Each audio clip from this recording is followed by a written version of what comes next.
down? Are they gonna bail you out or just run you around? They said you should have a house the American way.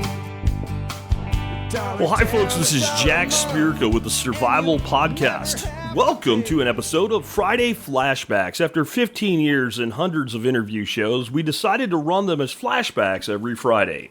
Beginning with the oldest of them and going forward. There's a tremendous library of wisdom in all the great interviews we've done over the years, so sit back and enjoy. Whether this is your first time or even your second time around with today's episode, I'm sure you will enjoy it and learn a lot from it. And remember, you can help support the Survival Podcast and the work we do just by becoming a member of the Survival Podcast Members Support Brigade. If you do that, you'll get access to over 70 awesome discount codes on products and services you likely already use. Things like seeds, cannabis products, food storage items, custom roasted coffee, and even cool stuff like ammo and moonshine stills and more. So support the show, get all your money back and more. Just go to thesurvivalpodcast.com and click on members to learn more and sign up. Now let's get into today's Friday Flashback. And today, folks, we are flashing back to November 17, 2011. This was originally episode 787, Paul Wheaton on cast iron cooking, CFLs, and rocket mass heating.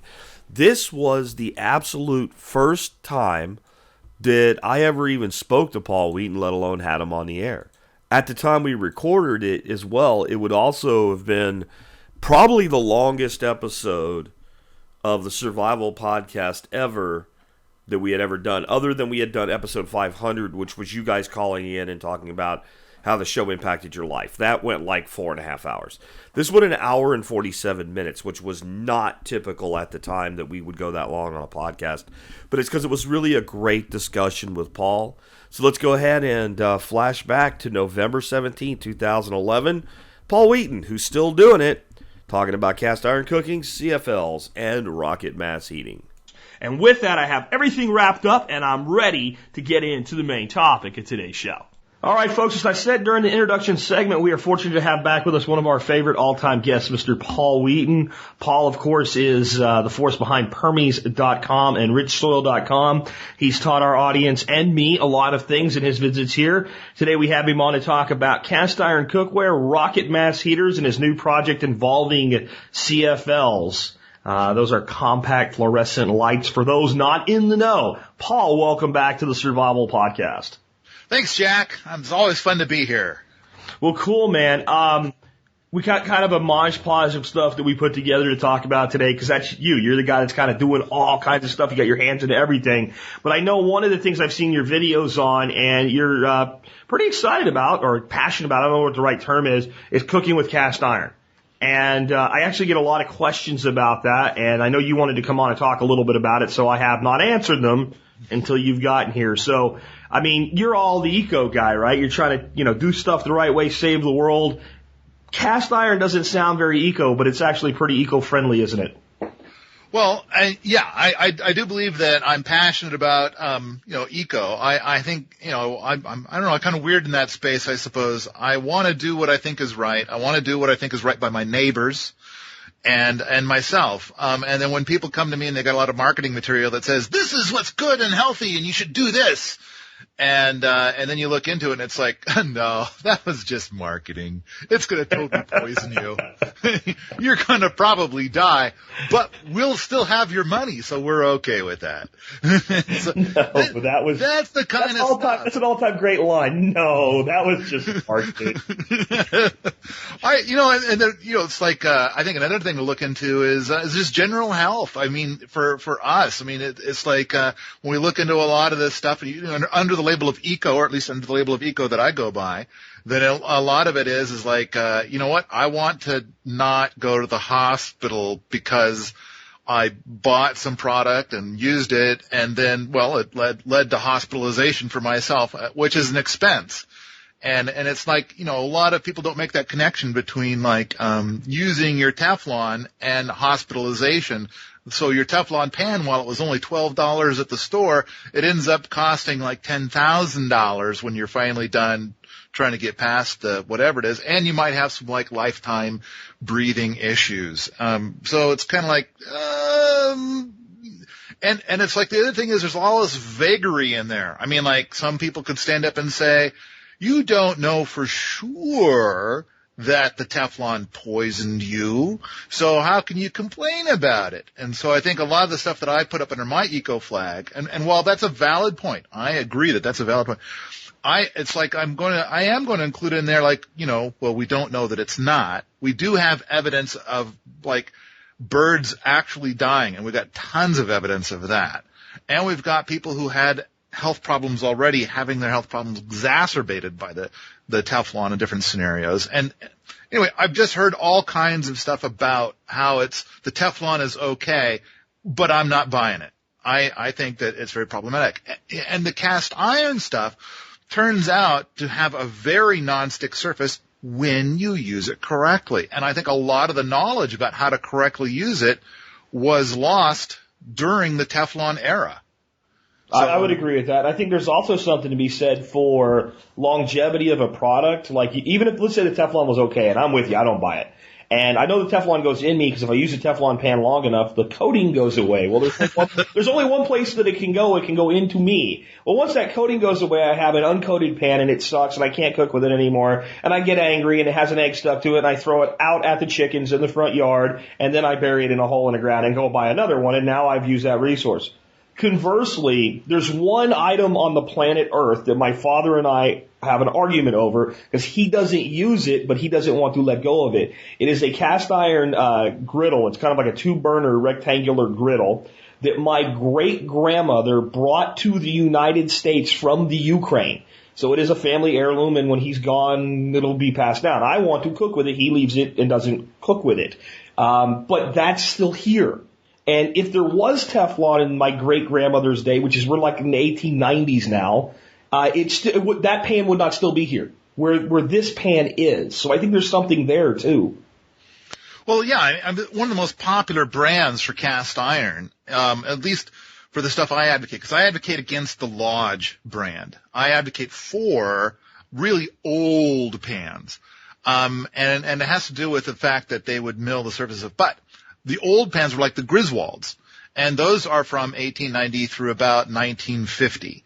And so sometimes you go get a Griswold pan, and it might very well be more than 100 years old and still in service. And that's the beauty. These things can last hundreds of years with just a little bit of knowledge.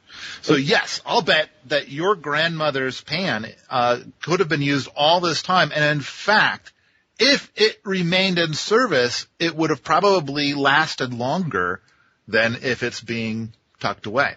Yeah, that's my argument with my father. It's not really been used since my grandmother passed away, and that would have been about 93. So it's been basically, and it looks nice. The last time I was up there and looked at it, it's got a coating on it. It's seasoned for a million seasons, and it's not going anywhere unless it's left outside or something. It will be fine. When I eventually inherit it, that's not really the way that I want to get my hands on it, though.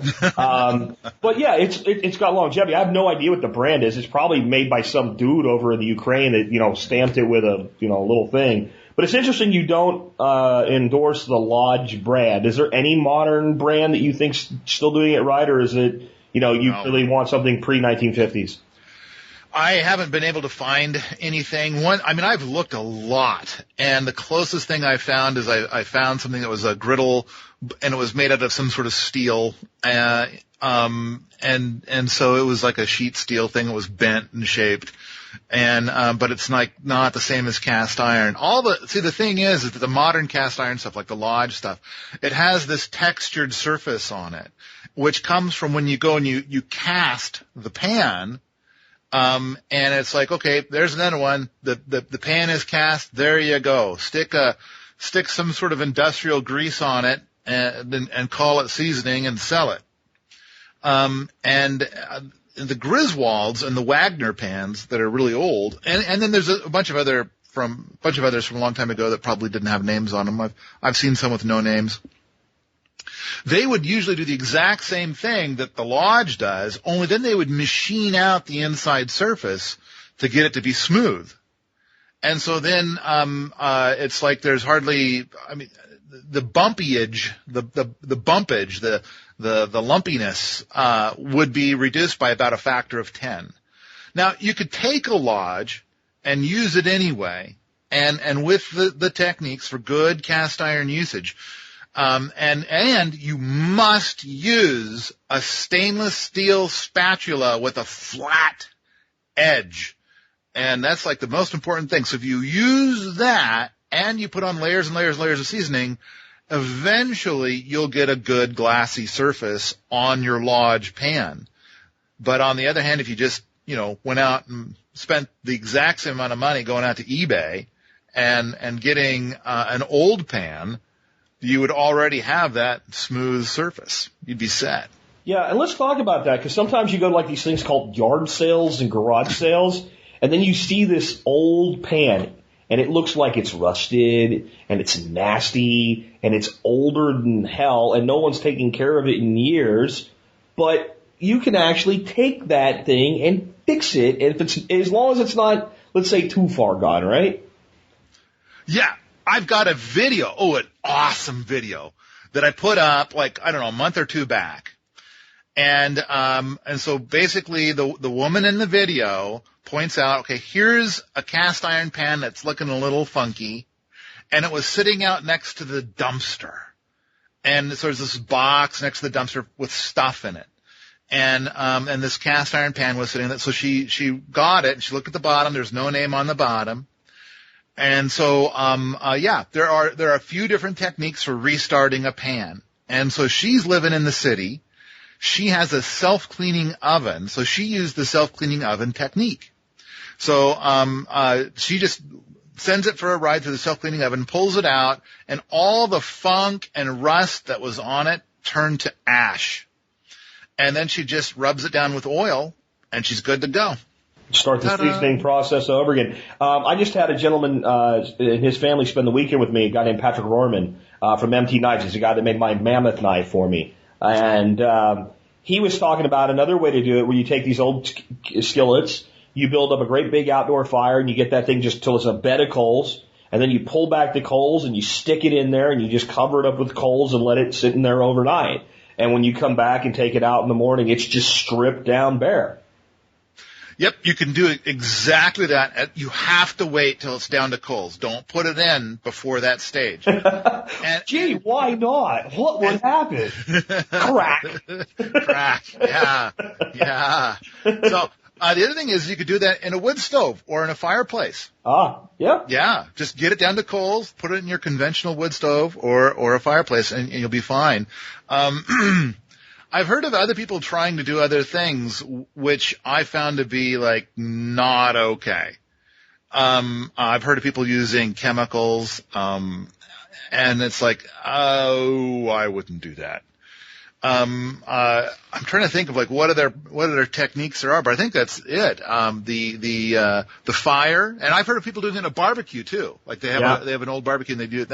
I don't think that would work very well though, because you don't have enough coals to get around the pan, really. Yeah. But the self-cleaning oven, using a sander, don't do the sander.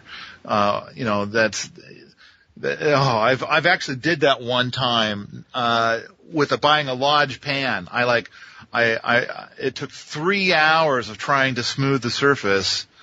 And then my hands are numb, my ears are numb, and I've burned through all kinds of sandpaper. And then it was 2 weeks later, the pan cracked. Oh, wow. So it's just don't mess with that path. The other thing, though, is a lot of times people, even when they have a good seasoned pan, certain things you cook, you end up with some stuff stuck to the bottom of it, and they just don't, I think people don't really know there are some easy ways to make cleanup easier. And one thing I always do is I always have my cooking beer. My cooking beer is whatever bottle of beer wasn't good enough to drink or was a sacrificial lamb, and, you screw the top back on it, and it's just like cooking wine. And I'll use that whenever I'm cooking something with beer. But if I cook something even, it's not going to have beer in it. And I'm just about done with it. I've got a little bit of sticky goo going on the bottom of my skillet. I use that beer to deglaze the pan, and you use maybe an ounce, and you use your spatula and take all that stuff up, which was flavor you'd lost from your food. And then when you go to clean the pan, it's pretty much rinse it out, wipe it out, and it's easy. Where if you leave that crap on there and let your pan cool, now I'm trying to get that crud off of there. Wow, that's the first time I've ever heard of that. And I mean, like, I've had that article up for like 5 or 6 years now, and I've been talking to people. I've talked to probably 1,000 people about cast iron. That is cool. I like that. Well, you need to make a video about that. Yeah, just cook something that's going to get kind of sticky. You know, ground beef is like one of the stickiest things, especially if you're doing like, I do ground beef with paprika and cumin and chili powder, and onions and garlic and shallots, and we use kind of like a taco seasoning meat, and then we'll put that on a green salad. And when you cook that between the ground meat and between the chili powder, you get this gook that sticks to your pan. And you can take it off, and if it's still warm, you can throw it under the soapy water and get it off of there. But if you just put an ounce or two of beer in there and just run your spatula, I mean, it comes out almost looking like it did when it went in. And, and what are your thoughts on what do you cook with? Like when you need to add some fat. I'm big on bacon grease, olive oil, coconut oil. Okay. First thing, the spatula is key. I mean, so I know I already said this, but I need to say it again because I'm going to get. I mean, your listeners, I'll bet you right now, half of them are believing me when I say it, and the other half are thinking I'm full of it. And so, and it's like the people that think that I'm full of it. No, I am right, and you are wrong. And it's like, because we've all been trained like, oh no, you use a plastic spatula. No. That's because for the Teflon. That's for the Teflon. We're not doing Teflon. Yeah. The thing is if you've got a good flat edge, and this is hard to find, to have a good flat edge on it, then as you use it, it actually helps to shape the seasoning that's occurring. Because every time you cook, you add a layer of seasoning. And stop doing that thing in the oven with the seasoning. For crying out loud, you're just wasting energy. You're just adding to your bill. Just start using the pan. You're going to add layers of seasoning the more you use it. That's all you do. As long as you're not a dum-dum, and after you've cooked with your pan and you've got that coating started on there, you don't go, oh no, that's dirty, and then you get out your grease pad and scrub it off. That's backwards. That's not how we treat cast iron. I've seen people do that. Oh, absolutely. So when it comes to the greases, I think lard is king. And frankly, folks, I mean, I know, Jack, you've been real keen on that paleo diet. Absolutely. And I'm here to tell you, organic lard may very well be one of the best health foods in the world. Completely agree. And so and on top of that, it is like magic for cast iron. And don't use that Crisco crap. No. Did you know that Crisco was actually invented to be used as a replacement for candle wax? It doesn't surprise me. I thought you were going to tell me some kind of industrial lubricant or something because it's good for that too. But it's I don't eat Crisco. I don't eat margarine, right? And when my wife likes margarine, and like she'll say, I'm going to get the butter out, and I'm like, you're not even allowed to call it butter. Okay? You have to call it what it is. I'll let it be in my house if you want to eat it, but do not call it butter. It's not butter. It doesn't deserve to be called butter. Yeah, that! So, Crisco came out to be your brand new candle wax replacement. Hey, don't use that stupid candle wax anymore. Use Crisco. And then what happened was that some goofball somewhere invented this electric light bulb thing, and suddenly their whole market collapsed. And so it's like, no, we got this whole factory set up, and we got all this stuff, we got all this goo. What are we going to do with it all? I know, we can cook with it. Let's see if we can get people to eat it.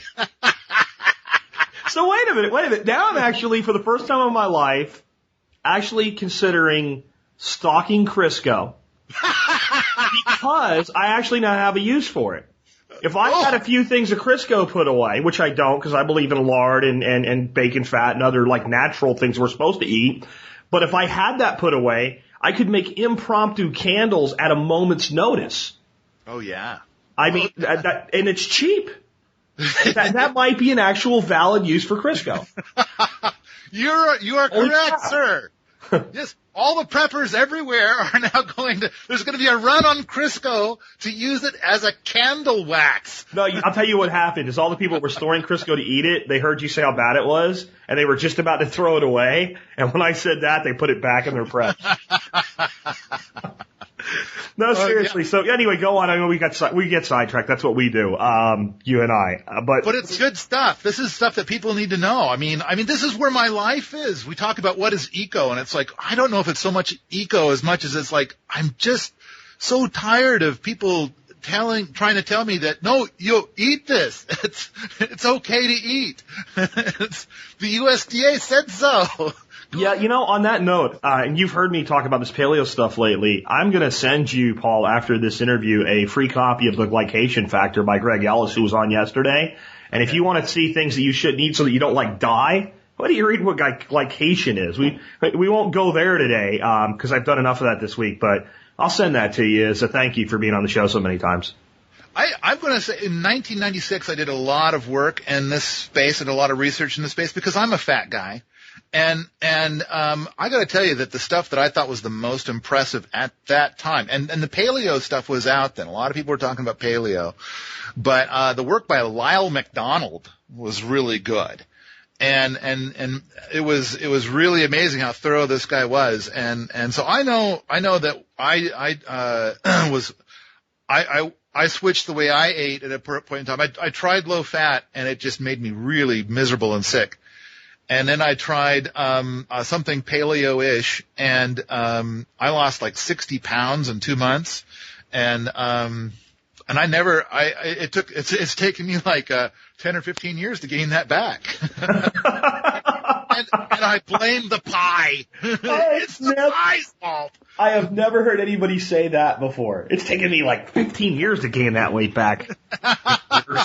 And that pie. But yeah, I mean, I think there's a lot to be said when you're bringing up a really good point, not something we plan on talking about, but the whole eco thing. Part of eco is just, I'd like not to die, please. Or I'd like to not suffer a miserable life until I die, please, And I think that that's where a lot of times when I talk to people that consider themselves eco, they drive me crazy because they'll whine and bitch that I don't want a carbon tax. And I'll be like, okay, well, listen here, ass clown. Last night I took a shower like I do almost every night.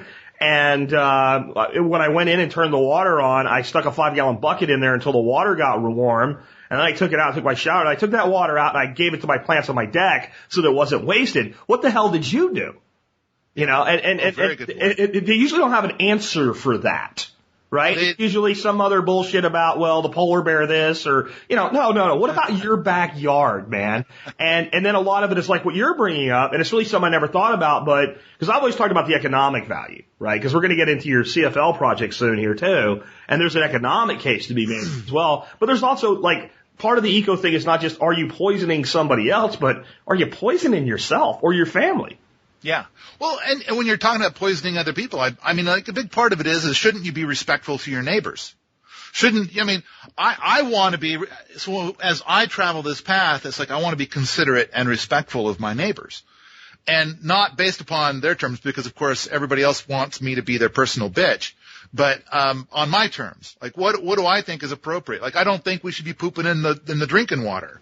Agreed. That seems like that would be disrespectful yes. to the whole neighborhood. Yeah. I pooped in your drinking water.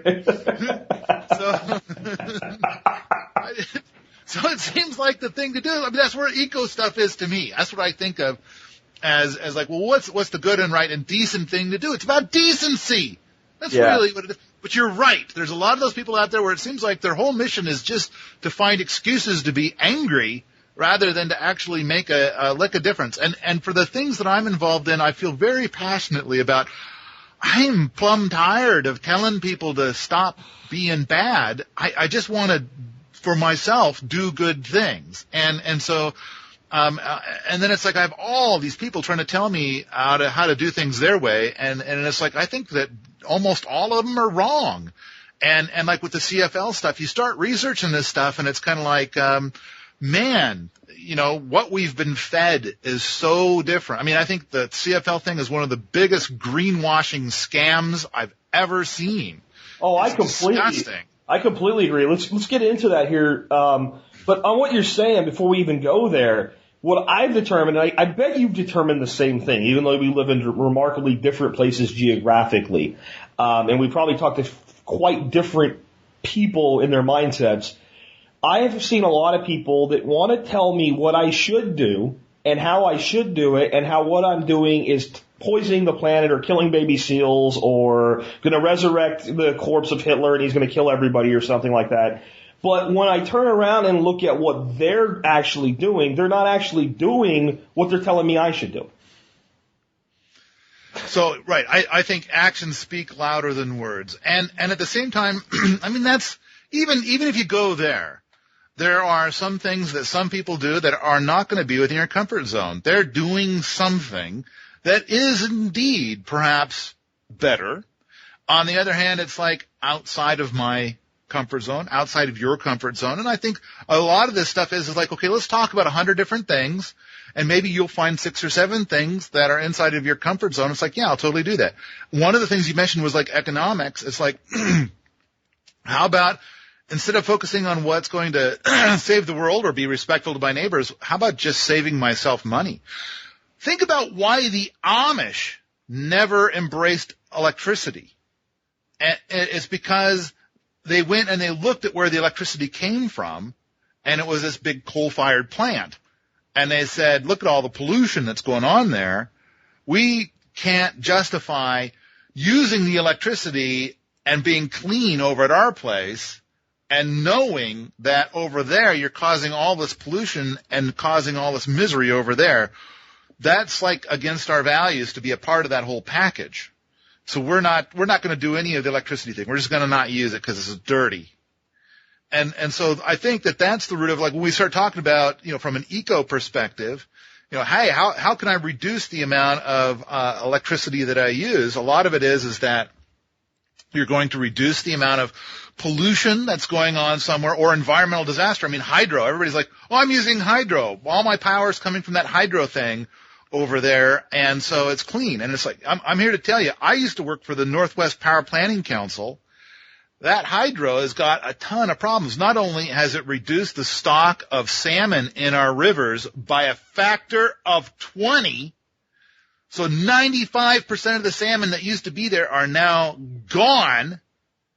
But on top of that, silt is building up behind the dams, and soon the dams won't function anymore. The hydro aspect won't be able to function anymore until they dredge behind the dams, and the cost of the dredging is probably going to be so prohibitive that they're just going to have to shut the hydro down. But I bet the good news is that silt is really great stuff. It's not like it's got a lot of pollutants and crap in it, or wait a minute.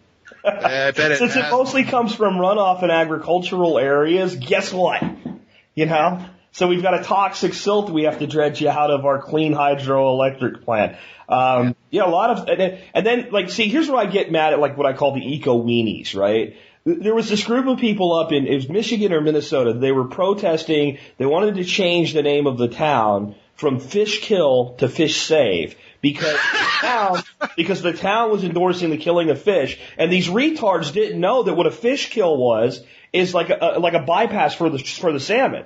A fish kill actually saves fish. It's a way the salmon can still get upstream around the dam, and those are the people that drive me nuts, right? You don't even know what you're upset about, but we can't endorse the killing of fish with our town's name, and maybe. But you know what? Maybe they could save the planet if they all did what the president says we're supposed to do.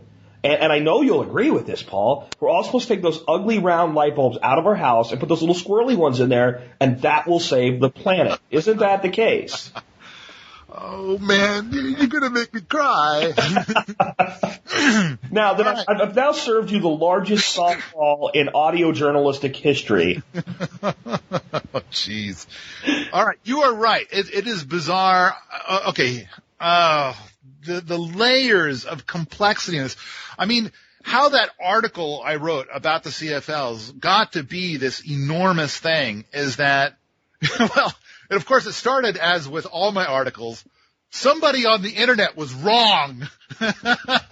So I start typing this thing, and it's like, and I'm typing this response. It's like, okay, this isn't going to fit here. So I move it into this word processor like thing so I can type it up and get it all in there and figure out how to get it in there later. And then I'm still typing and I realize this is way too big. And next thing you know, it's like, okay, you know what I'm going to do? I'm going to make it into a web page and then link to it.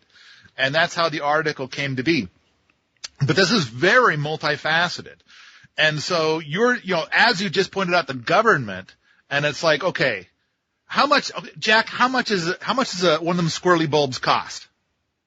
You go to the store, how much does it cost? Less than $1. I think I bought 400 watt bulbs because they're going to ban them. I think it was like $2.29 at China Mart. Yeah. Okay. So now if you go, like, let's say you go and you knock on the door of the company that builds them, and of course all fluorescent bulbs at this time that I'm aware of all come from China. So you go over to the company in China and you've got a pocket full of hundreds or whatever, and you say... Oh, wait, but you were asking me how much the CFLs are or how much the incandescents are? CFLs. The CFLs, they're like a couple bucks a piece or something like that. Okay. Whatever. A couple of bucks a piece at China Mart, right? Correct. Okay, all right. Now, if you go to China and you're at the factory and you're saying, I want to buy 10,000 bulbs or some huge quantity, what do you suppose the price per bulb is there? I don't know. Dime. Okay, I'm going to now rock your world, man. Okay. I predict that when the light bulb arrives on the boat to, say, Los Angeles or something like that, and it's in one of those big cargo things and it gets through all of the government gobbledygook and it's ready to be shipped off to China Mart, I am going to predict, and this is entirely speculation because the layers of bullshit are so thick and there's so many of them, it's really hard to figure this out. But at this point in time, I'm going to make the call. I'm going to put if we're going to have an office pool, I'm going to bet on $11 per bulb. That it costs $11 per bulb for all of the gobbledygook that's going on there. And there are I'm going to now predict, we're going to have an office pool. I'm going to bet on there are 7, by the time you go and buy it at China Mart, that it has been subsidized by 7 different government agencies to get to the point where it's only $2 at China Mart. So basically what I'm saying is that $9, you paid $9 in taxes and stuff to be able to have it look like it's $2 when you go to buy that bulb. I did not know that. I did not have any idea the level of subsidy that was in that. That just, if I hated them before, I really hate them now. Oh, and I'm just getting warmed up. Okay, next. Do you suppose all the people that play the subsidy game that they do it for free because they just love doing it? Oh, no.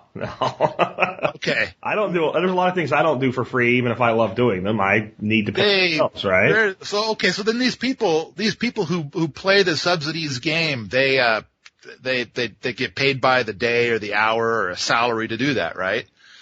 So it's like, okay, well, my government agency of something or another and my program of something or another is going to give you 87 cents per light bulb.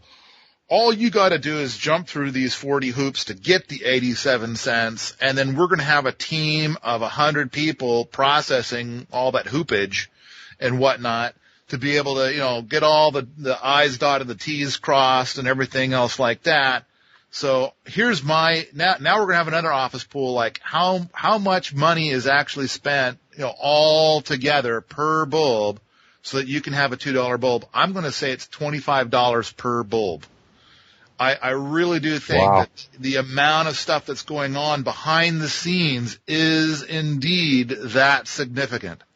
Now, here in Montana, I get stuff from my power company at least once a month imploring me to switch all the light bulbs in my house over to fluorescent and the little squirrely bulbs.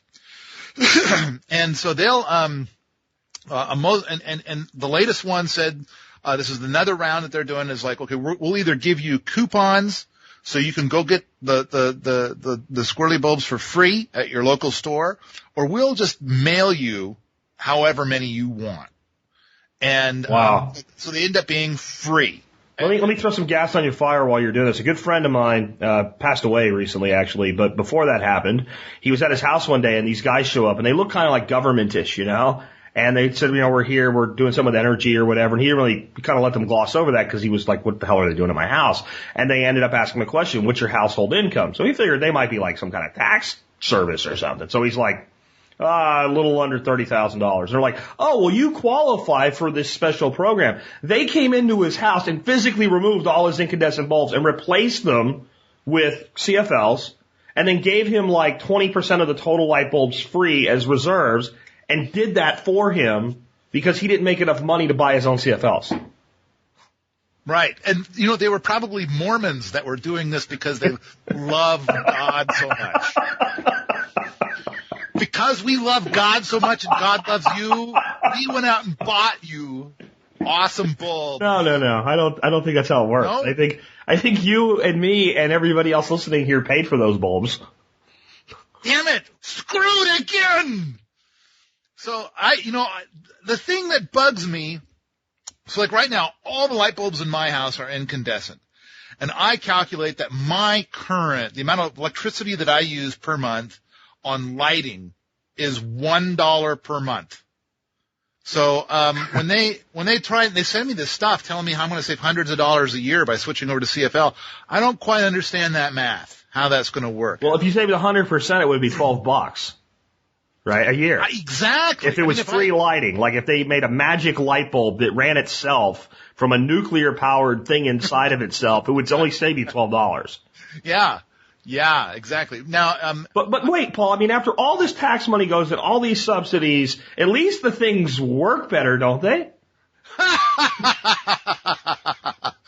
Okay. So so let's start with the idea of a 40-watt incandescent, and then you've got this 10-watt fluorescent that says that it puts out just as much light as a 40-watt incandescent. So we got a couple of hitches in the giddy up. Oh, and let's not forget the part where the incandescent says on it 1,000 hours, and there's an awesome video out there about the light bulb conspiracy that is just fantastic about, how that's planned obsolescence. They can get light bulbs to last 20,000 hours, the incandescent ones, but they figure that they'll make less money if they do that. So, but anyway, let's just stick with the one topic at a time, which is like impossible for me to do. All right. So it says 1,000 hours, 40 watts on the incandescent, and then you got your fluorescent that says it'll last 8,000 hours, and it puts out the same amount of light as a 40-watt bulb, but it uses only 10 watts. So a couple of things that aren't mentioned on the packaging. One, if you don't use the light very often, like if you put it in your closet and you turn it on for like 15 seconds and turn it off, and then come back later and you turn it on for 45 seconds and then turn it off and stuff like that, the lifespan on the fluorescent bulb will probably be shorter than the incandescent bulb. So it'll probably have a lifespan of about 200 hours, as opposed to the 8,000 that's on the label. So there's that. Now, granted, if you put in a fluorescent bulb in a spot and you turn it on for 3 or 4 hours at a time, turn it off, you'll get much better longevity. You might even get to the 8,000 hours. But then it kind of starts to depend on a bunch of factors. Some people do get 8,000 hours out of a fluorescent light bulb, but more people get less lifespan out of a fluorescent than they do out of the incandescent. And it has to do with power quality. That's my guess, is power quality. But I get lots of people saying they can never get a fluorescent light to last as long as an incandescent. All right. Now, let's talk about luminosity. Let's talk about the amount of light that comes out of these light bulbs. So the first thing is that about a third to a quarter of all fluorescent lights, when you turn them on for the first half a second to a second, they put out zero light whatsoever. So I'm sure that everybody listening has experienced something where they've got a fluorescent light in, they flip the switch, and then it takes half a second to a second until the light comes on. Now that's only about a quarter to a third of the lights. The rest of them will come on instantly. And then the next thing you might notice is that when you go in and you turn on the lights, that it's like, it doesn't seem very bright in here. That's because it takes most fluorescents about 2 to 3 minutes until they reach full luminosity. When they first come on, they're actually only putting out about 30% of the light that they will put out 2 or 3 minutes down the road. So they're like, okay, so you're saving, it's using 4 times less power, but for the first few seconds, it's putting out like 3 times less light. So like for those first few seconds, you're really not seeing much in the way of savings. Another thing that isn't mentioned on the box is that when the light bulb gets about 10% to 15% of the way into its lifespan, when it gets to full brightness, its full brightness is about 20% less than what it was when it was a brand new bulb. And when it gets towards the end of its lifespan, its luminosity is about 30%, maybe even 35% less than the luminosity that it put out when it was a brand new bulb. So, and that's why you experience a lot of people, they'll go out and they'll replace, like a fluorescent light will burn out, and then they'll replace it with a new bulb that's exactly the same as the one they just took out, only the new bulb seems to be like way brighter. And it has to do with that. Towards the end of its lifespan, the bulbs put out a lot less light. Now, another tidbit that I don't even mention in my article, but which will be in my video on this, is that the light quality. I've talked to a guy that's a scientist that participated in a study that was done with school children, and when they replaced the fluorescent lights in the school with natural light and incandescent light, their IQs went up by 20 points. So CFLs make our children stupider than they already are. Well, I imagine it's not just our children. I'm guessing that that the studios at Fox News use fluorescent light. That's awesome. I bet the ones over at CSNBC and MSNBC do too. Yeah, I don't know. I'm just pick your news source. I don't know. Yeah. But I think that this is one area where it's like, oh, geez, the information pouring in from all these different directions is amazing. But it's true. If you have a light bulb that you leave on for 3 or more hours at a go, that most of the stuff that's promised to you on the box will indeed come true. You will experience energy savings. So if you have a room, like an office with people working in it, as long as you don't mind dumbing their IQ down by 20 points, you can make a financial case, at least for the consumer end cost, if we take the subsidy side out, for, yeah, this will do what it says it'll do. But Right. That's not how most of us use our lighting. You know, I generally don't have, I mean, in my office, I have my lights on when I'm working in my office, because that way I can, like, see and stuff. But, like, day to day, like, if I go in the kitchen, I turn a light on, I get a beer out of the refrigerator, I close the refrigerator, and then I do this weird thing. I turn the freaking light out before I go back to the other room.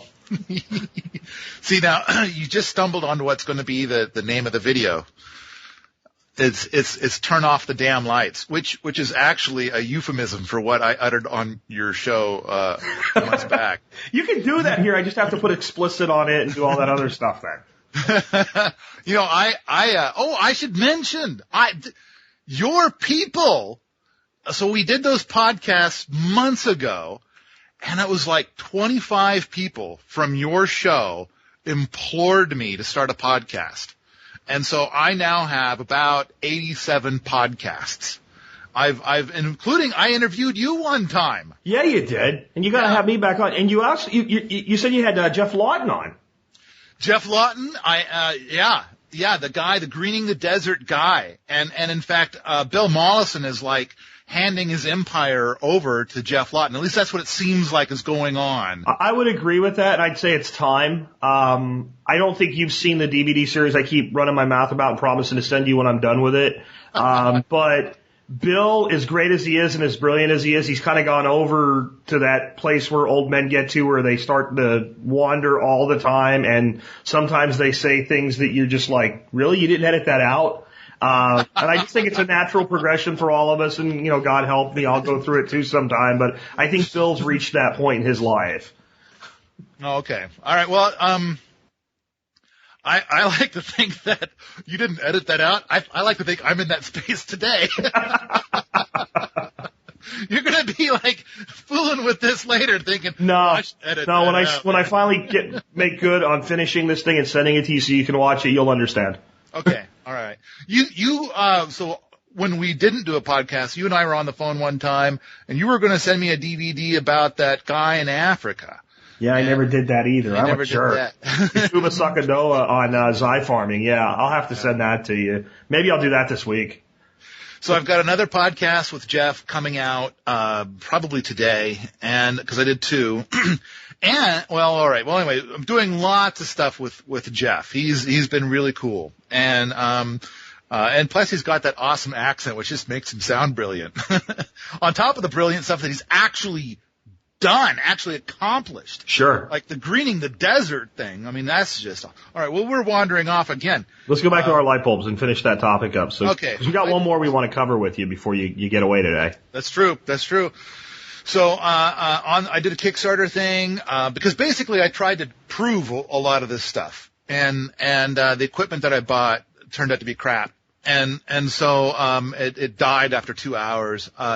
So the Kickstarter thing, I did that. I got fully funded, like within 3 days or something. And then I bought the gear, and so it's now running right now. And so basically I've got this bank of lights, fluorescent lights and incandescent lights and one LED. And they're on for 30 seconds, off for 2 minutes. I predict that when we get about 3 weeks into this, that the, fluorescents are going to die. And then when we get about 4-5 weeks into it, then the incandescents are going to die, and the LED after 5 weeks, the LED will be the sole survivor.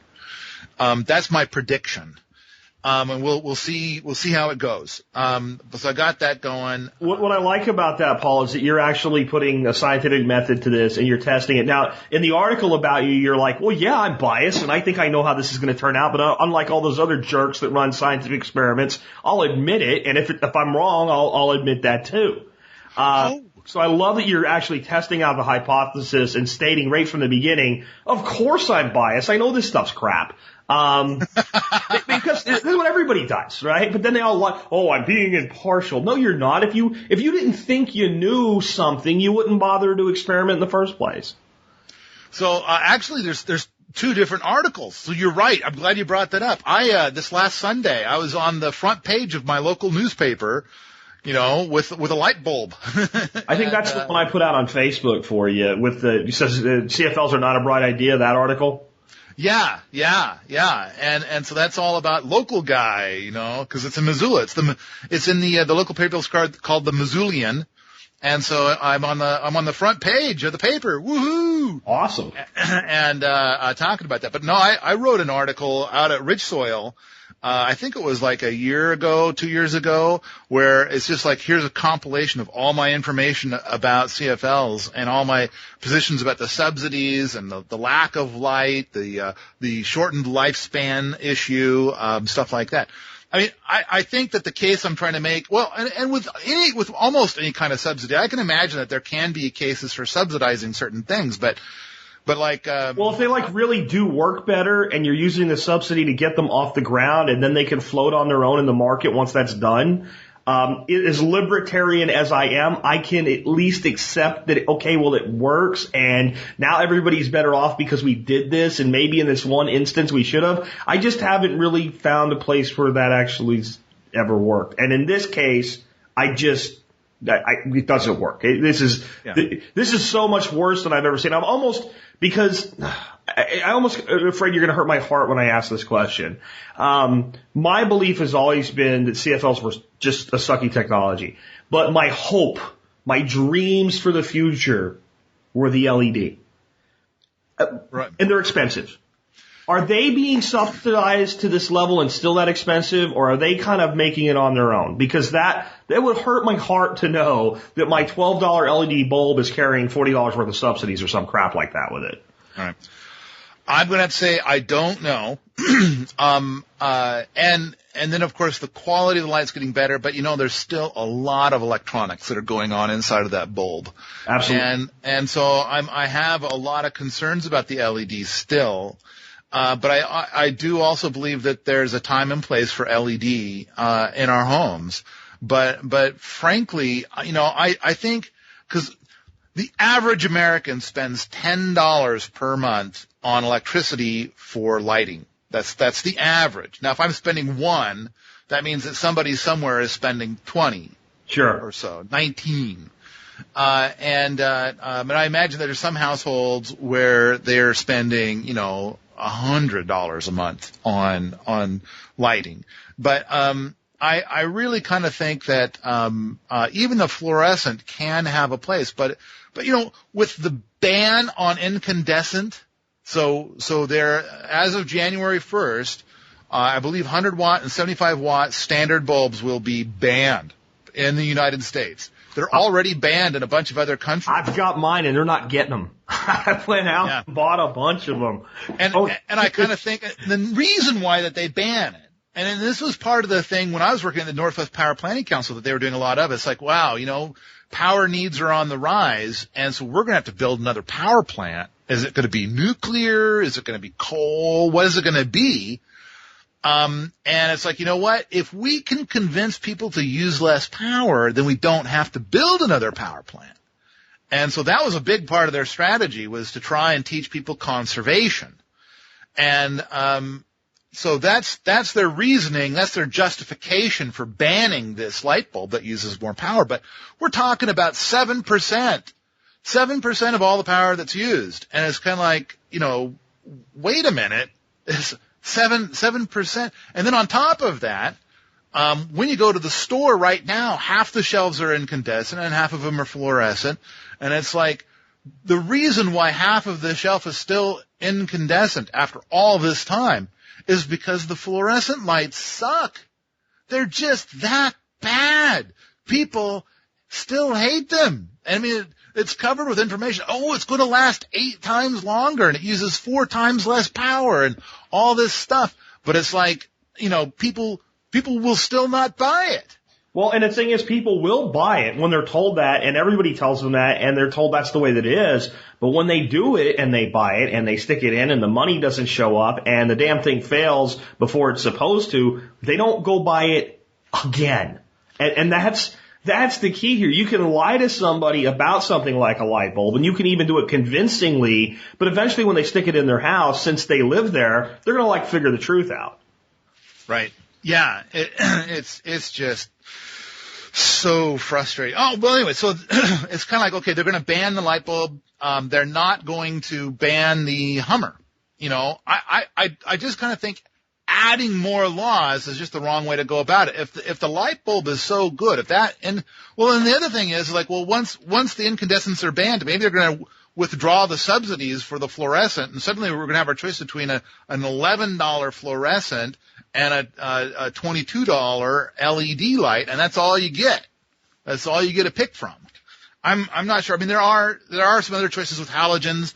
There are some other bulb style bulbs that are going to still be available, but this market is a mess. And how much effort they're putting into banning this and making more laws, it's kind of like, the next thing is here's a thought. I think that for the amount of material that is sent along with my power bill every year, they could have a thing in there talking about how awesome a clothesline is.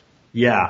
A clothesline would save far more power in a year than a bucket full of light bulbs.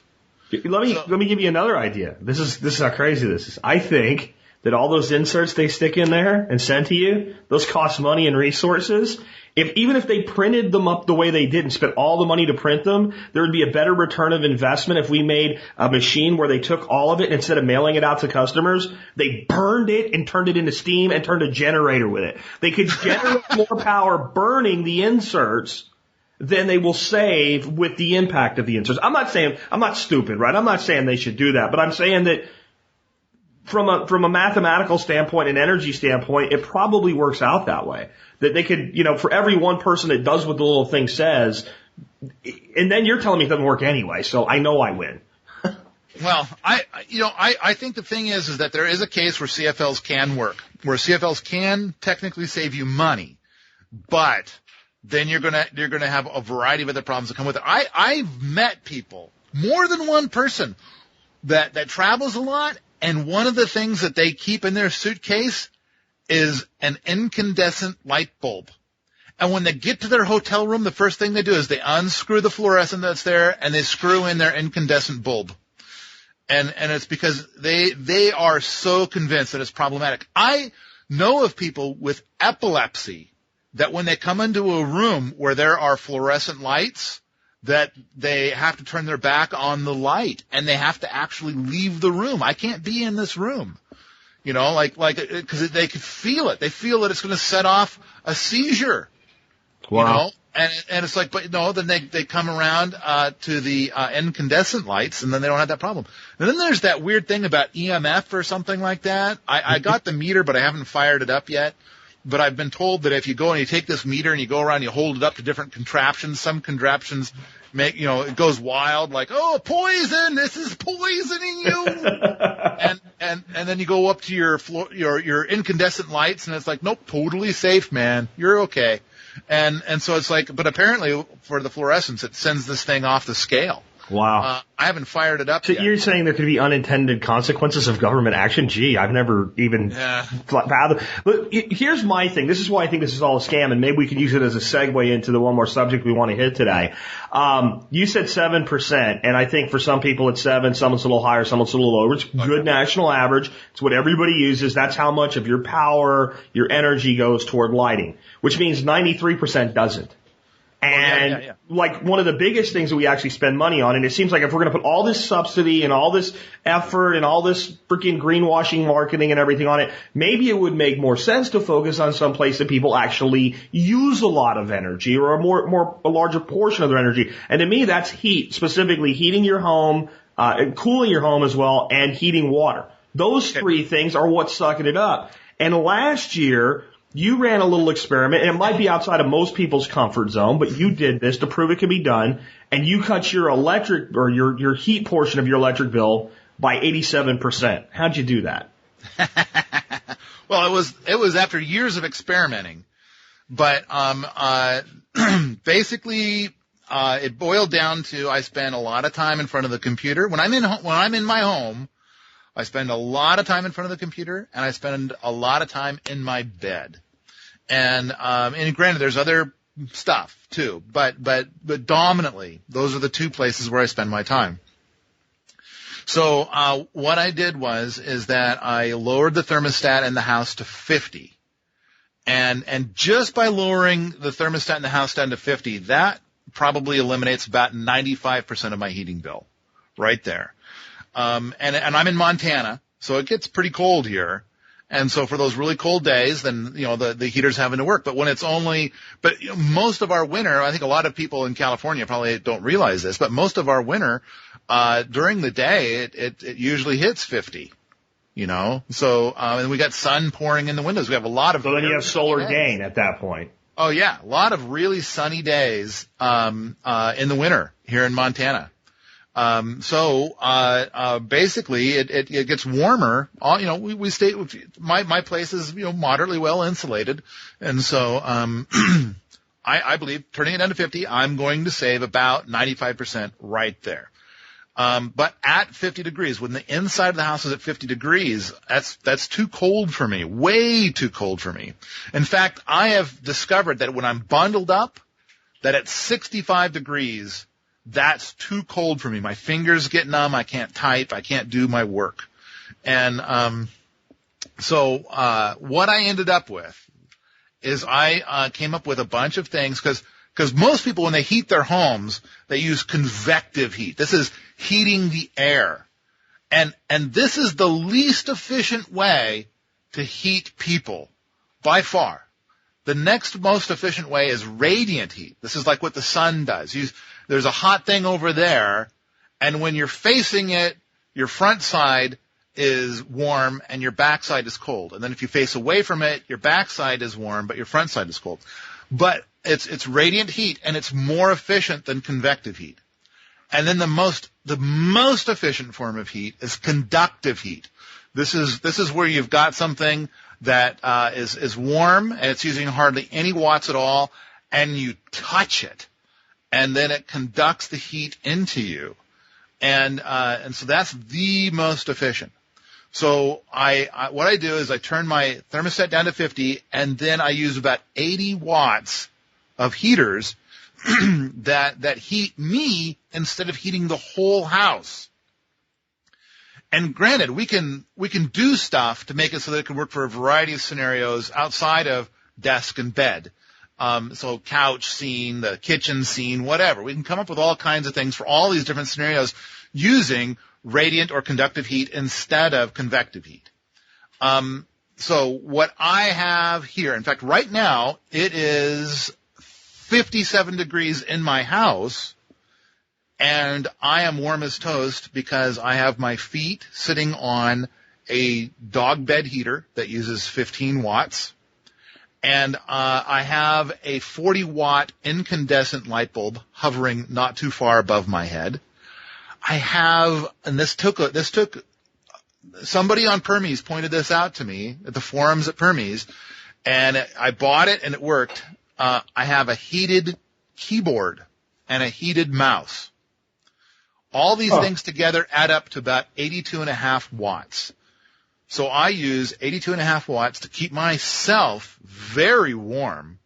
I've sat here at this desk last year during the 87% experiment, and I let the temperature get down to 37 degrees where I'm sitting now, and I was still warm as toast. Now, granted, it was at the edge. I was starting to feel cold. But basically I had my own little sphere of where I worked, where I felt warm, and the rest of the house was 37 degrees. Now, I don't think that's good for most people to do. I was going to say, I want people to understand you're being a realist. You're not saying this is what everybody else should do, but you're demonstrating what can be done, and then people can utilize that to whatever portion they want. If everybody did a little bit in the heating world, it would make a hell of a bigger difference than even if CFLs did what they said they do. Right. Oh, absolutely. I mean, and you know what? Hey, let's take a look at another great big expense. You know, so like we use if for the last 10, 15 years, it's like, okay, we want more energy, more. We're using all this energy. So what have we done to make sure that we all have cheap energy? How much did the war in Iraq cost? And I mean, like, is there doubt that I don't even know. I mean, $87 billion for the first year, right? I mean, I thought I heard something at one point in time like this would, like, we weren't even done yet, and it's like the total so far was $800 billion. I have no doubt. Doubt that's accurate. And so I'm kind of thinking to myself, wow. And I think I did the math. That like works out to about $4,000 per American. And it's kind of like, that's just brutal. Also, we paid $4,000. Now, imagine, what if everybody did this stuff? Like, they either did this, where they reduced their electric heat bill, or they got a rocket mass heater installed and they just burned the twigs in their yard in order to heat their house, or one guy had a rocket mass heater and he just burnt his junk mail. He heated his house all winter on just See, that's what I said. They could generate more power with the insert. Yep. See? or a Wafati, you know, sure. all of these kinds. There's all these. So half right now, the average American household, for averaging everything everywhere, half of all power used is for heat. And then if you think about it, and in fact I've looked it up, 2/3 of American households do not use electricity as their primary heat source. That means that, you know, for those where it is their primary, it might be something like 3/4 or more of their heat bill. Correct. If you want to see an electric bill that will stop your heart, Paul, go up into the Northeast on a year with a particularly cold winter. where a lot of these houses are heated with the baseboard electric heaters, where you turn it on. And the only good thing I can say about that is at least you have room-by-room control. So, like, when you go to bed, you can turn them down elsewhere and turn them up in the room you're sleeping in. But those things are so inefficient. The $400 electric bill, you got out easy when you have, like, a January where it doesn't go above freezing. It's unbelievable how inefficient that electricity is. And, that's why people up there will pay thousands of dollars to put in an oil burner or something like that. Oh, yeah. Yeah, I've heard of people having a 3-bedroom house, and their electric bill is like $600 a month. Absolutely. In the wintertime. Don't doubt it for a second. Geez. So, and a lot of the stuff that I write about is about, okay, because I think in February, which is the month that I went by for cutting 87%, and I think my electric bill that month was $40. And I'm in Montana in February, and I only used electric heat. I think that's the important part, is that you are on electric heat. It's one thing to say I have a $40 electric bill and then you have a kerosene heater fired up in the back room. Right. You only used electricity to provide heat in Montana in the winter and had a $40 bill. That's showing what can be done. Yeah, and this is blazing a trail. So a lot of people look at it and it's like, no, this won't apply to me because of whatever. And it's like, you don't have to do the exact same thing that I did.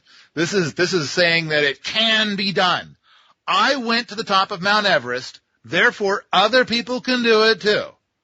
And in fact, you don't even have to go to the top of Mount Everest. You can go to the top of some local hill.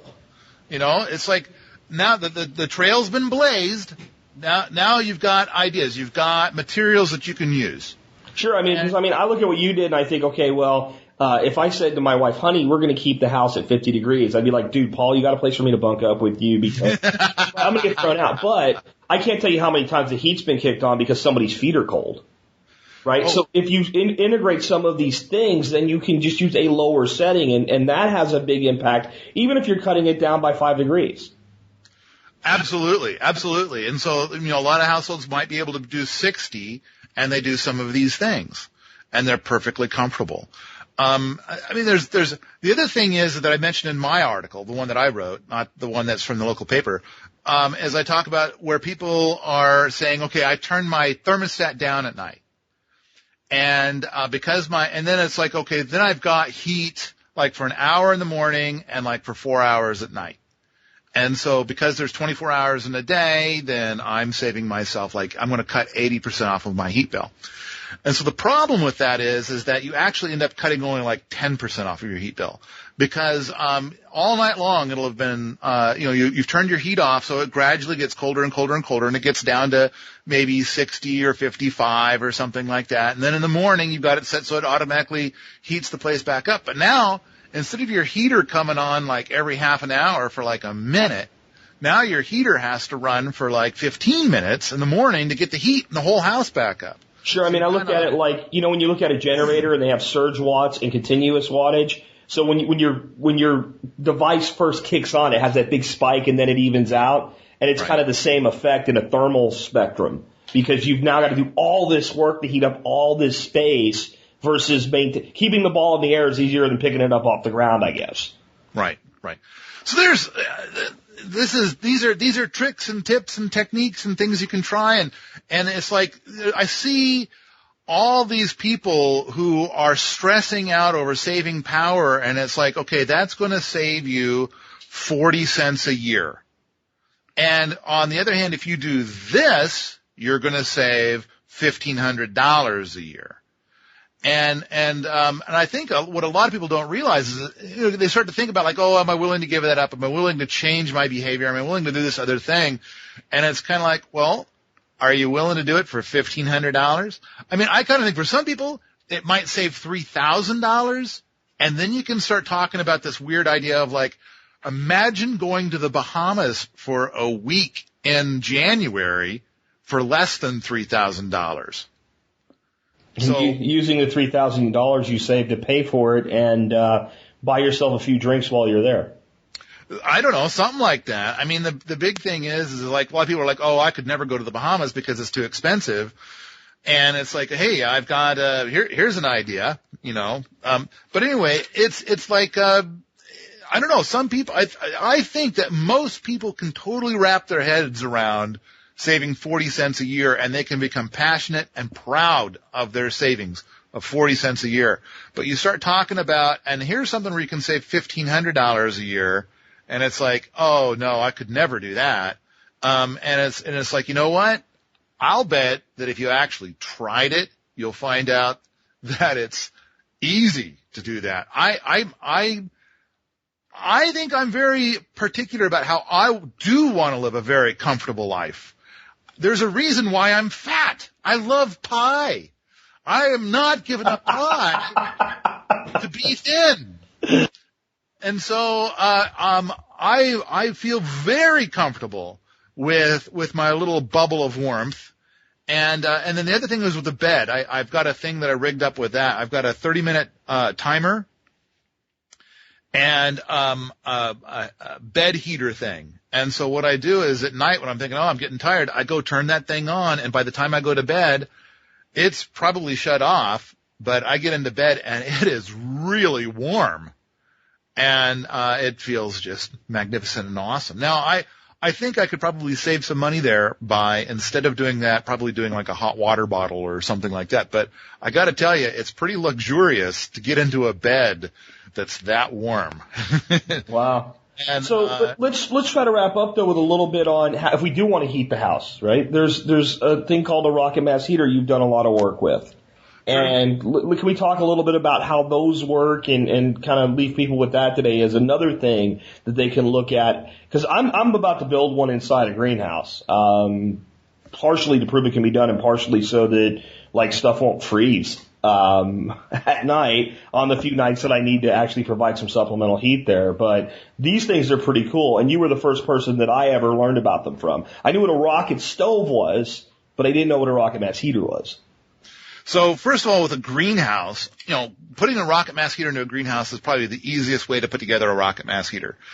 On the flip side, with a greenhouse, I just want to say, take a look at Mike Ehler's work in that space. Basically, he came up with a greenhouse design that's kind of a pit-style greenhouse. That's, I think, the most efficient way of structuring and designing a greenhouse. He had this thing that was leaky as hell, and it had all kinds of holes where air can come and go and things like that. Yeah. He was able to raise tomatoes into December in North Idaho without any additional heat. He was also able to dig more than 2 feet into the ground without hitting this really white, hard stuff called quartz, though. The whole underground thing is a great idea, but where I live, and actually the one place where I can orient the damn thing the way that it actually is going to make it efficient, basically I brought in a dozer and pushed this area flat. And on one side, I have about 2 feet of earth to act as thermal mass, and then a little bit on the other side. But I just can't go down any further because then you hear this sound that's like scrape, scrape. And I just believe that using like dynamite would be the only way. I'm serious. I mean, it's not rocky, it's slab. It's the Ouachita Mountains, man. It's just the way it is. Right. Anyway, you were saying. I'm sorry. Okay. All right. Let's move back to the rocket mass heater stuff.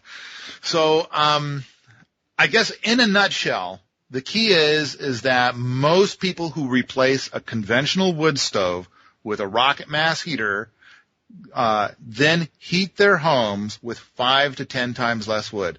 And I know that there's a bunch of people that really hate it when I say that. And so I guess the appropriate way to say it for them to cope is to say with 80 to 90% less wood. Because you say you can't have 5 times less, or that would be a negative number or something. I see. But I know what I'm saying. I know what you meant. No. All right. So it's 80 to 90% less wood. And somebody like Ernie Wisner can probably get it to be even better. They probably double that, but because he's built like 700 rocket mass heaters. Anyway,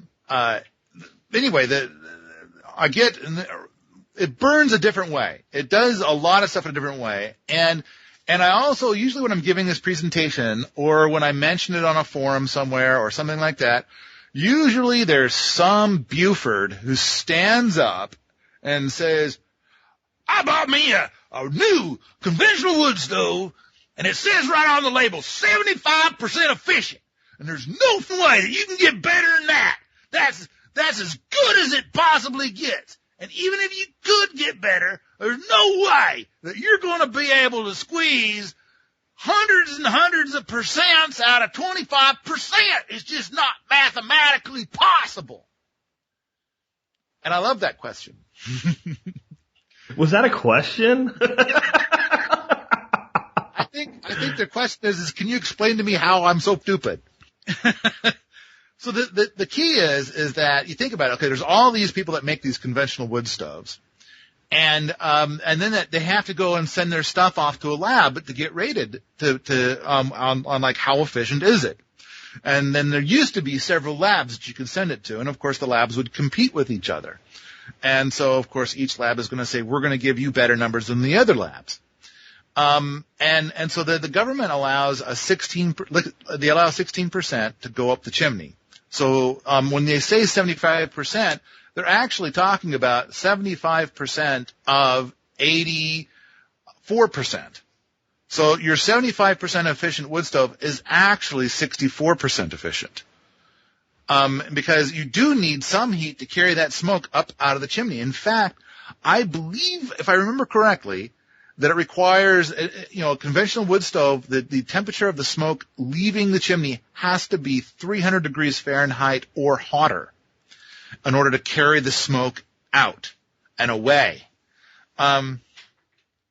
So now the next thing is like, I'll bet that 100% of your listeners that are listening right now that have ever burned a fire in a conventional wood stove, I'll bet at some point in time, they turn the dampers down on their wood stove. They put a log in for the night, and they turn the dampers down with the idea that log, they want it to burn all night, a slow burn, so that way when they get up in the morning, it's not freezing cold in the house, and then they'll pick up the fire from there.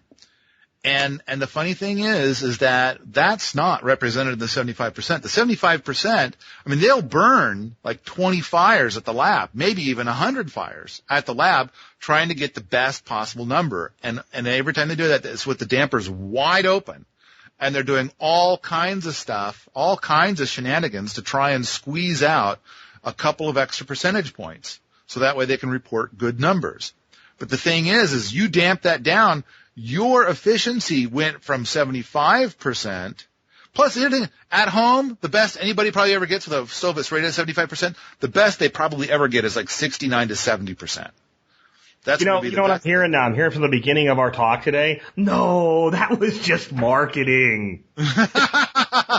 Well, actually, technically, they legitimately were able to get probably 75% according to the rule set that they have to be within. But when people burn it at night and they damper it down, they're probably getting 3 to 5% efficiency. Well, see, and here's another thing about that, right? 75% when? Right? Because here's the thing. If you get 75% of the heat out of one big oak log really, really fast, and your house gets hotter than you want it to be, right? True. So it's not just about how efficiently we take the heat and make it available, but do we make it available like taking a shot of whiskey, or do we make it available like taking a shot of tequila and putting it into a margarita and enjoying it over an hour? Those are two very, taking an herbal supplement or taking a time release capsule. Those are two different things. And to me, a rocket mass heater stretches the duration of the use. So it's not just about raw BTUs. True. Yeah, and that's another aspect of it. We've seen, we have a huge thread out at Permies.com where we've gone over this. I think it's like 5 or 6 pages long, and we've got some people that are working in some of these laboratories participating in the threads and speculating on how they believe, where they believe the efficiency is coming from. And one of the guys, 2 of the people, they believe that that's the reason. That's the real reason right there, is you take the ups and downs out and level it off. But I believe that it has, that's a factor. I believe it's dominantly about how much heat you shoot at the chimney. Because with a rocket mass heater, you have an exhaust. You don't have a chimney, you have an exhaust. and the temperature coming out of there is typically around 100 degrees Fahrenheit. Correct. So it's like you've extracted far more heat from that fire and kept it inside your house. So now, I mean, the thing is, a lot of people, when I first heard about a rocket mass heater, I had a really hard time understanding how it could possibly be, because basically you have a hole that you look at, and a hole goes straight down, and then you pile, and the hole's like 6 inches in diameter. And you take a bunch of stuff that looks like kindling and you put it in this hole, and then you burn it at the bottom of the kindling, which I think anybody who would hear this would think, then your house is going to fill up with smoke and you're all going to asphyxiate and die. Yeah, because fire goes up, not sideways. But not in this thing. It goes sideways. It really does. I've got a whole video on YouTube dedicated to like a whole bunch of rocket mass heaters in action and like watch the sideways burn. And it is indeed rather bizarre. So it goes sideways, and then there is a chimney, but it's like inside the rocket mass heater, and it's short and stubby. Instead of going out the roof, it's only like 2 or 3 feet tall, and it's actually super insulated. And what happens is that you're trying to make it so incredibly hot in there, you kind of get this burning vortex thing going on, and because of the burning vortex thing, then the smoke gets reburned, and it releases even more heat, and it creates the suction that pulls all the air down through the wood feed to make it so that the fire burns sideways and no smoke comes out. And it is also set up so you can push the exhaust wherever you want it, which what you want with a rocket mass heater is to push the exhaust through a thermal mass. So you get two kinds of heat. You get your radiant heat coming off of, because the short chimney then usually has something over it, a bell that goes over it to redirect the exhaust back down and into a duct. And so then that way you can then collect it and push it around. So the bell traditionally gives off a huge amount of radiant heat during the fire. And then the rest of the heat is pushed down into the mass, and then the mass gives off radiant heat hours, even days after the fire has stopped burning. And if you just want that extra little boost, you can go, and usually the thermal mass is shaped into a bench. About half the cases I've seen it's shaped into a bench, and you can go sit on the bench and get that conductive heat, which is even more efficient, which will really warm you up. So, This is a contraption that's very, very different from a conventional wood stove or a fireplace or anything we're used to looking at. So it's like all your thoughts, all the questions that come up about it are all based upon what we already know about wood heat. Correct. And they don't work. Correct. Now, I think some of the things you're saying there too, that talk about efficiency is, okay, if I burn, let's say I take a oak log, and I burn that in a conventional wood stove, or I take the same oak log and break it up in little pieces and burn the exact same amount of material in the rocket mass heater. It's not just about how much heat goes away, the escape heat. It's also about how much heat is created because of the more efficient burn. In other words, I'm not just more efficient in the heat that I retain, I'm more efficient in the heat that I produce. And that's why these numbers on a wood stove versus numbers on a rocket mass heater, it's an apples and oranges comparison. So the guy that's all mad, the Yosemite Sam character you so eloquently created, is not really living in the same world because the technology is completely different. Well, I think with a conventional wood stove, most people are burning those. I mean, they were told 75%, but it's really 64%. Sure. And then when they're burning it usually anywhere from 3% to 60%. Whereas the rocket mass heater, I think it's going to burn 90% almost every burn. You can't configure it to burn poorly. But then if you do a really bad job, it won't work, right? It's the kind of an on or off thing. If the fire comes up and you die, you did it wrong. I think If it goes sideways and you don't die, you're going to get most of the efficiency that was promised to you. It's a foolproof system. You either die or you don't. I think in my experience, when if you start the fire poorly and it starts to smoke because it's burning up because there's no heat in the heat riser to get the air moving through, because it's a passive system. There's no fan. Correct. And so if you do it wrong, eventually that heat riser still heats up and corrects it. But I have seen a couple of times on a few different burns where it's like the sticks are placed in such a way that something's wrong and not working right, and it does start to smoke back.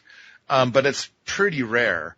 And even if it does, it's like you're still. That's the other thing too is that when you fill a conventional wood stove up with wood to have a fire, I mean, you've got probably 10 or 15 times more wood right there than you ever put into a rocket mass heater. I mean, it's twigs. You're putting twigs into a rocket mass heater. Which makes availability much different as well. So I can take normally the stuff that's just being carted away to a landfill and turn it into heat, rather than using wood that actually would have been better milled into something useful, and using that as firewood. So I think there's a case there. I also would say we're back to efficiency. If I look at my burn chamber when it's done burning in a rocket mass heater, I have like this really fine fly ash and not much else.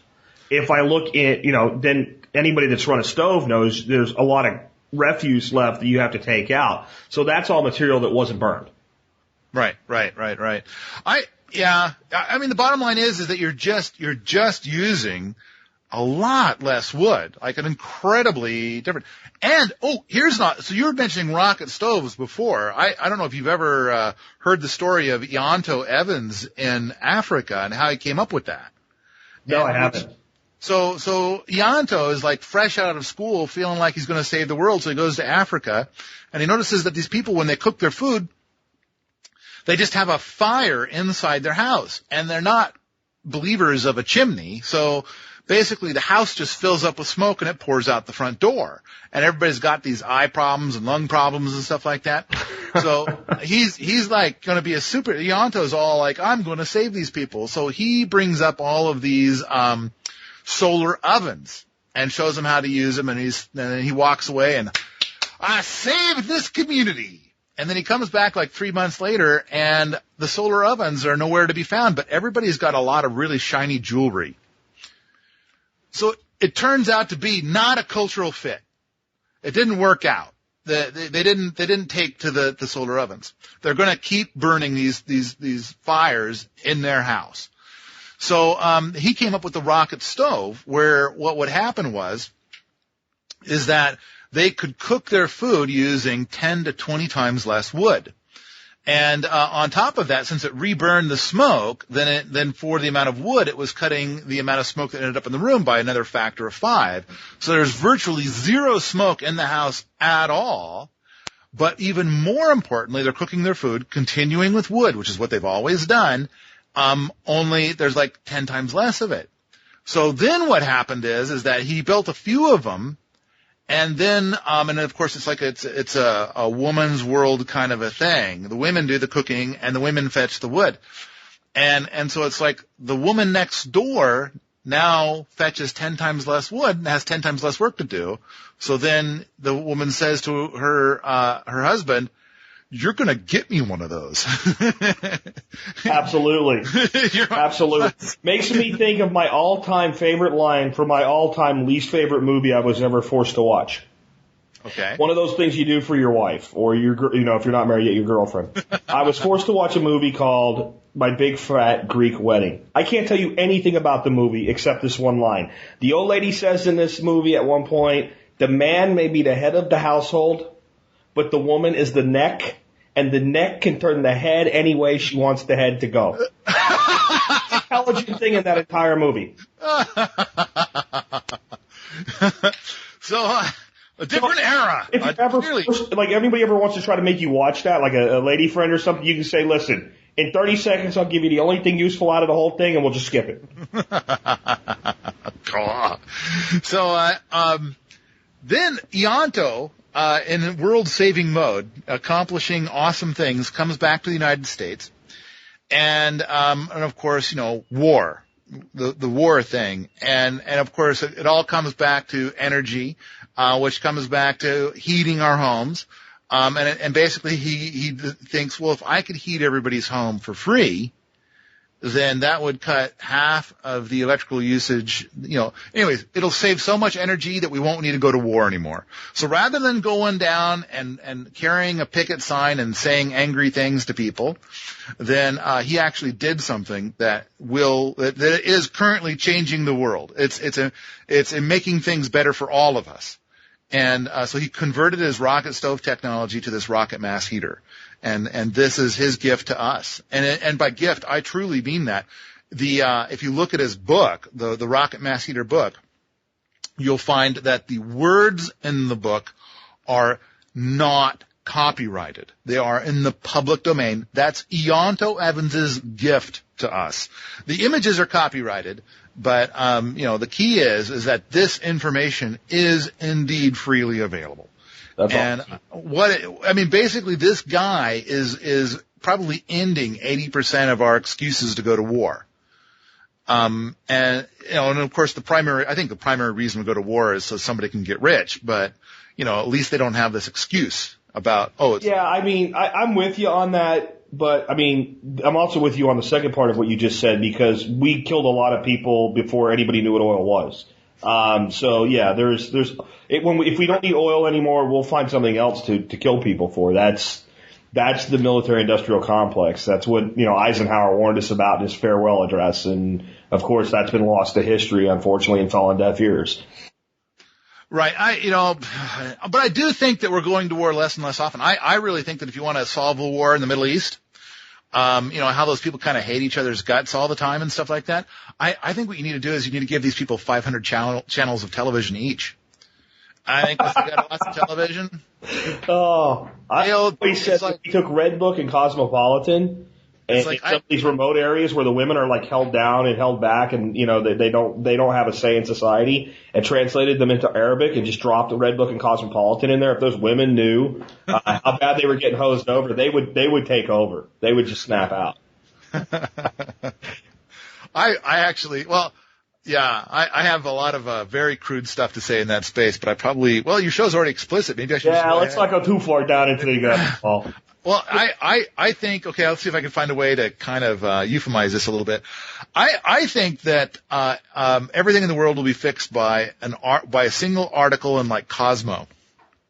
And the article would have to say something like this, women have studies at this university, this Ivy League university, have shown that women have a far better sexual experience when it's with a man of integrity. And so then basically that'll become the hot new thing that the women want. They don't want the bad boys anymore. Ooh. They, and it's all about integrity. In fact, the higher the level of integrity, the better the experience. Then it seems to me like suddenly integrity is going to be the thing that is the most valuable thing, and therefore all these people that are doing these wicked things will change their minds about having that policy. Suddenly they're the ugly guy, and the hot guys are the ones that have the integrity. I think that's how to change the world. Sorry, it's crazy. That's okay, man. It's crazy, but you started down the path. It also makes you go, I wonder if something's there.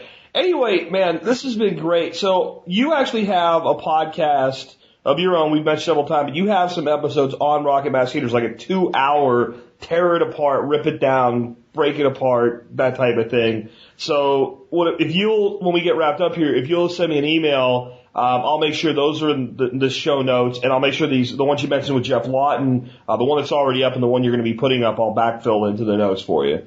Okay. And let's, kind of let everybody know, that hasn't had the Paul Wheaton experience before, know all the websites and places they can get cool stuff from you and talk to you and be on your forum and get your podcast, where do they need to go online? Right. So it's my obnoxious articles and all my podcasts are out at richsoil.com. And Permies.com I've split off, and I'm trying to maintain a community there, so I'm trying to be less ranty more nurture community to go in a certain direction there. And then, of course, there's, but from either of those sites, you can find my YouTube channel where I've got gobs of videos. And the one rocket mass heater video or a podcast you were talking about, that's based on, a bunch of projects I did about a portable rocket mass heater. And so I'm talking to the, who I believe is today's leading innovator in rocket mass heaters, and that'd be Ernie Wisner. And so I have a 2.5 hour long podcast with Ernie and Erica Wisner, going over all kinds of details about designs and why and how can we justify this and design variations, the greenhouse stuff, all these kinds of things. So does that answer your question? Absolutely, and we'll make sure that we provide links to all of those things as always in the show notes. Paul, all I can say is it's always a flippin' experience to have you on the air, man. Thanks for joining me today. Well, thanks for having me on before and building my empire. It's awesome. The Wheaton Empire, awesome. It makes me think, of course, there's that Will Wheaton guy, you know. Well, that's Star right. Trek connotations when I say Wheaton Empire, so I better say the Paul Wheaton Empire. There you go. And actually, Will Wheaton and I have exchanged email, and we are kin, but very distant kin. Man, you know everybody famous. Jeff Watt and Will Wheaton. Man, I'm envious. And one more thing we should cover, Paul, before we let everybody go today is that, you know what, they can meet you, and they can meet me, and they can even meet a mutual hero of ours named Sepp Holzer. You want to tell folks about that? Oh, right. So what is it? It's like somewhere around the beginning of May, like May 3rd or something like that. But the mighty, the glorious, the amazing Sepp Holzer is coming to the United States. And I'm lucky because it's in Montana where I live. So I don't have to go so far, but I've been trying to help a little bit with getting things set up. I think I just recently, the gal that's like, you know, coordinating all this, she just got back from Sepp's place. She like flew to Europe, and she teaches all over the world already, but she was already over in Austria, so she stopped by and visited with Sepp for a couple of days. And so two things have changed to the whole event. One is that instead of 7 days, there's 11 days of Sepp.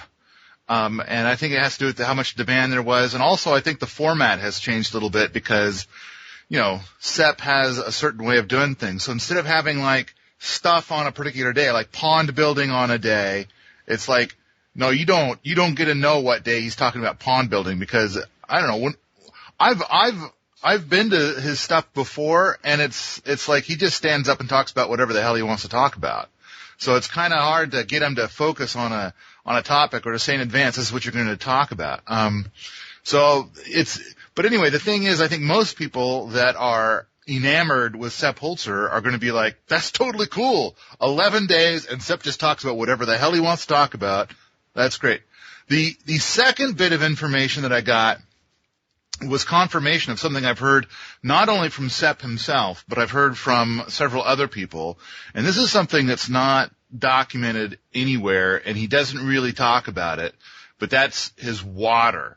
And it's like, you know, when I talk to people all the time about like what are income models for a farm and things like that. And of course Sepp is the master in that space. I mean, 100 acres, and he's probably pulling down more than $500,000 a year. Just from his farm activities, not including his consulting activities off farm.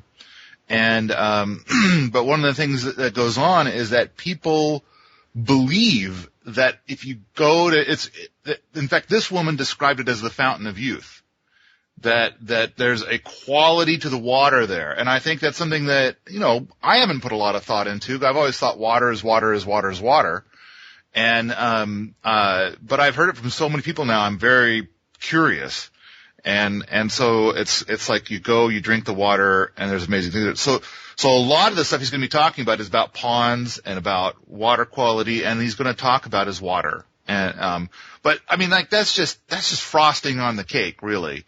But I was just really, I don't know, glad to hear about this aspect, and it brings up things about stuff I never even thought of. And you know, that's another thing too, is like, according to my Wheaton Eco Scale, and Sepp Holzer is at the very top of the scale, then anything that somebody a few levels ahead does seems crazy. And I think a lot of Sepp stuff seems crazy until you get the full story. And so now we're going to have 11 days of him telling the full story. And so this is like very advanced permaculture. This is like basically by having the information in Sepp's head in your own head, it makes your life easier. It makes his insanity look like it's sane too, because then you'll actually understand it, right? That's true. And then here's the cool part: you get to hang out with Sepp Holzer and Paul Wheaton and me. So the three of us will be there. So now the world might start spinning backwards for a half a second or something due to the co-location of insanity in one place. But it should be an absolute blast and an amazing learning experience. And folks, this is going to be taking place in Dayton, Montana. Apparently, I need to update my public appearance page because I did not know about the date changes and making this thing longer. I'm certainly not complaining, man. More time with Sepp is awesome. So I'll make sure there's a link to that event and all the other stuff Paul and I talked about today in the show notes. And we have that guy that's said that he would put you and me up, so we're going to be bunkies. Oh, did he talk to you too? Yeah. You awesome. and I would be staying in the same place. We each get a triplex or something like that. It's going to be awesome. Yeah, so we're going to be bunkies. That's going to be cool. All right, man. But I think that the big thing is that by having this information in your head, that when you go to do your permaculture stuff, that it'll all make more sense. You will get it done faster because you're using your brain. And the big thing is I talk to all these permaculture people, and they're talking about their permaculture strategies and the things that they're trying to do. And as I hear it, I think, that sounds like a lot of work. That's not what Sepp would do. And so much of what Sepp does is like to set things up in such a way that he doesn't do any work anymore. And so it's just all you ever do is harvest. And I know that you, Jack, have talked at great length about food preservation. Correct. And before, there was an entire day of Sepp talking about nothing but food preservation. He does mountains of this stuff, and he has some techniques that were extremely different. And I should have like written it down or recorded it or something like that. But I can't remember all the details. But he has like all these stories that he tells of all these different things that he's done. Anyway, it's very advanced. If nothing else, there's the whole thing about the Sepp bone sauce. Are you familiar with that one? No, I'm not. This is the one where, you go out and you plant trees and you're building a big cage around the tree in order to keep the deer from eating it. Oh, wait, I think I do know where you're going with this.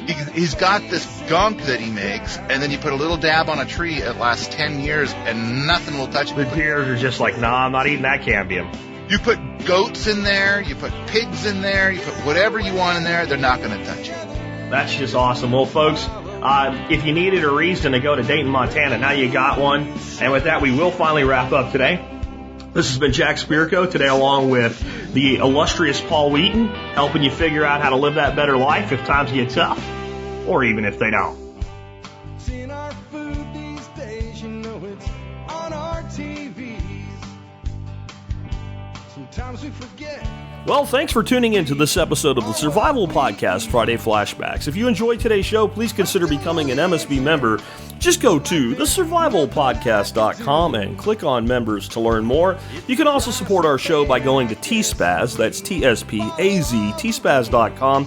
Anytime you shop online, and while you'll support us no matter what you buy, you will find over 500 reviews of items I have personally tested and vouched for.